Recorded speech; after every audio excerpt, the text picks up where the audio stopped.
This golfer is a little too upright for my taste. I'd like to see a straight line of a tilt away from the target. That becomes what we call the power line, and in this case I'd run it up about like this.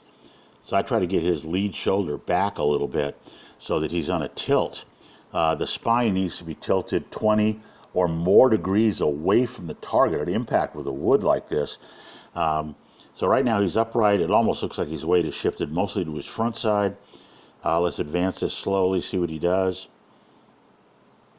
Takes it back nice and low. That's pretty good. Getting a little separation. Once again, we're seeing the arms move much further than the shoulders are rotating. Right now, the club is pointing directly behind him with the shoulders, the chest is still pointing off, somewhere about in this area, isn't it? He's not getting it around behind him at all. Staying nice and still, though. It's finally getting some rotation. It's got a little bit of club lag there. Still hasn't gotten behind the ball. Let's see what happens on his downswing. Now he's going to move into the ball. Now he's pretty good into the ball. Good position there. He's getting some tilt away.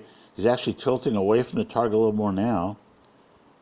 Makes good solid contact. Now imagine where he'd be if he had been in this position at setup, especially with a straight lead arm. If we'd have got that lead arm nice and straight, see how it's bent now? That's right in here. See that bend? We got to get rid of that. We got to be able to turn the club over. The other thing we're noticing, if I can do this without drawing a line on the circle, on the paper, notice that the right hand is under the left hand. We've got a breakdown right in here.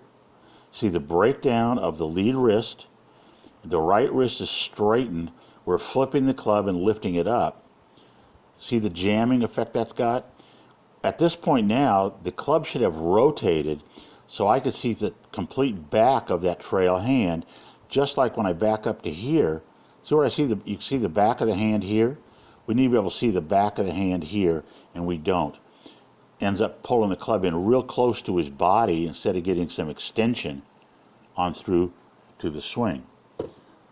See how tight he is right there? Can't finish the swing, can't get the club up nearly as high as he was on his backswing. He says that's because he can't turn, but in reality he's turned quite a bit, hasn't he? So we're going to work on extending the hands down the target line.